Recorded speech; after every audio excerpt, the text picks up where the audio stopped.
Kalau besok anak-anaknya berjuang bela Islam, setuju gak bu? Redo gak bu?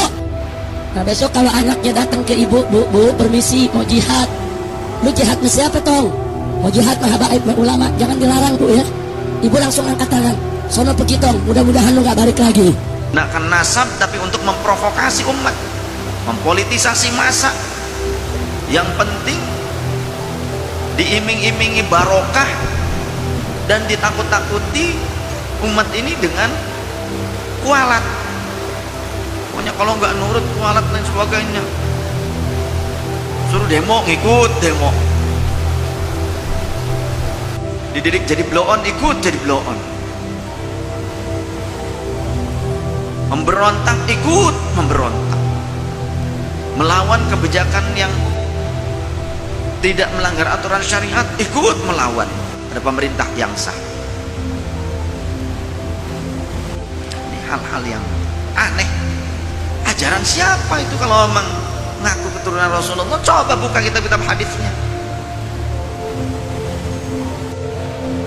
Jangan umat ini jadi di monopoli, digerakkan untuk memberontak. Jangan. Ajaran siapa? Coba kalau mau mikir jadi orang muslim tuh mikir, akal sehatnya digunakan. Jangan kayak zombie.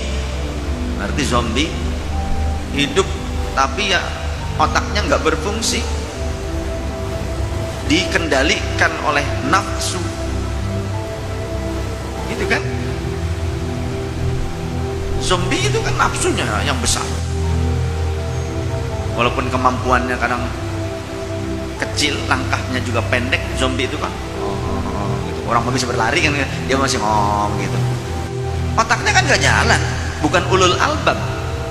Kalau bahasa Quran, orang yang punya akal sehat itu namanya ulul albab. Wa ma yadzakkaru illa ulul albab. Tidak ada yang bisa mengambil pelajaran kecuali orang yang punya akal sehat. Dan akal ini merupakan salah satu anugerah terbesar, anugerah teragung, salah satu anugerah teragung. Makanya kita juga memahami syariat itu bukan hanya secara iman saja, tapi juga akal sehat kita harus digunakan supaya paham. Nah kalau sekarang kita nggak mau pakai akal sehat, menerima dalil, kita bagaimana bisa paham atau enggaknya? Memahami itu dengan apa? Coba. So kalau ngajinya bener ngelotok pasti paham lah. Dan kalau itu pun kalau punya akal sehat. Kalau nggak punya akal sehat ya boro-boro mau ngaji ngelotok, yang ada pusing. Orang kalau ngajinya ngelotok itu pasti punya akal sehat. Dan kalau orang punya akal sehat mau ngajinya ngelotok gitu. Tapi kalau akalnya itu kurang sehat, baru dibebani dengan pemikiran sedikit saja sudah udah malas ngajinya. Harus hafalan ini, harus hafalan itu. Penjabaran tentang muqaranah, tentang perbandingan, tentang kajian secara komprehensif, pusing. Orang kalau nggak punya akal sehat pusing ngaji komprehensif. Ilmu nasikh mansukh, mansukul ayah bil ayah, mansukul ayah bis sunnah, mansukh sunnah bil ayah, mansukh sunnah bis sunnah. Orang ngerti, bingung. Ilmu nahwunya, sorobnya gimana, tata letak harokat yang benar bagaimana. Nggak asal Arab-Araban, ada aturan.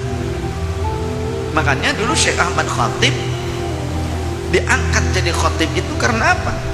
Karena membenahi bacaan imam Masjidil Haram yang asli Arab.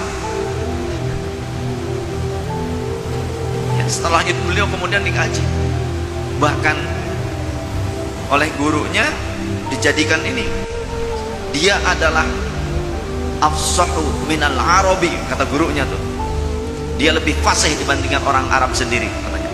Diuji, langsung diujikan, ternyata benar fasih. Maka beliau jadi khatib, jadi imam besar, jadi guru ngaji Masjidil Haram, Syekh Ahmad Khatib tuh gitu ya. Ada Syekh Ahmad Khatib Al-Minkabawi, Minangkabau. Ada Syekh Ahmad Khatib bin Abdul Ghaffar Syambas, satu Kalimantan, satu Sumatera Barat, Minangkabau. Dua-duanya Indonesia. Syekh Nawawi Al-Bantani. Dulu orang Indonesia tuh zamannya dulu makan zaman ilmu. Zaman ilmu, zaman itu pencetak ulama kebanyakan, dan itu kebanyakan dari Indonesia. Banyak orang Indonesia maksudnya yang jadi ulama masyhur, ulama besar. Said Ahmad Zakaria, eyang saya. Di antara yang pernah berguru kepada beliau, ayah dari Kiai Haji Mustafa Bisri, ayah Gus Mus, Kiai Bisri Samsuri, itu pernah ngaji waktu di Mekah ke eyang saya. Banyak tuh. Kemudian Mama Abdul Hakamidi yang umur 115 tahun tuh guru kita, yang itu muridnya Mbah Hashim Ash'ari, murid Habib Hashim bin Yahya, muridnya Syekh Mukhtar At-Tarid. Nah, Syekh Mukhtar At-Tarid orang Bogor. Syekh Mukhtar At-Tarid itu juga pengajar di Masjidil Haram, ulama besar, pengarang kitab. Itu teman seperjuangannya yang saya, seliting dengan yang Syekh Mukhtar At-Tarid. Makanya muridnya dikirim dari sana, dari Mekah ke Indonesia, yaitu Mama Abdul Haq Hamidi. Tapi di 2 tahun terakhir masa sisa umurnya eyang saya, artinya murid-murid terakhir lah gitu, seperti Bagus Muhammad Bahrum, Abah Ubung, pelintingan terakhir gitu, muridnya eyang. Terus pamannya Mama Tengku, yaitu Syekh Ahmad Khatib itu, Syekh Ahmad itu juga jadi ulama di sana. Banyak ulama Indonesia, ulama dari Termas, ya kan, Syekh Ihsan Jampos itu jadi ulama di sana. Syekh Abdul Hamid At-Tarmasi, Termas, itu jadi ulama di sana juga, jadi ulama besar, pengajar. Jadi jangan sepelekan ulama-ulama Indonesia. Ulama Indonesia pada pulang ke Indonesia itu pada pasca kudeta.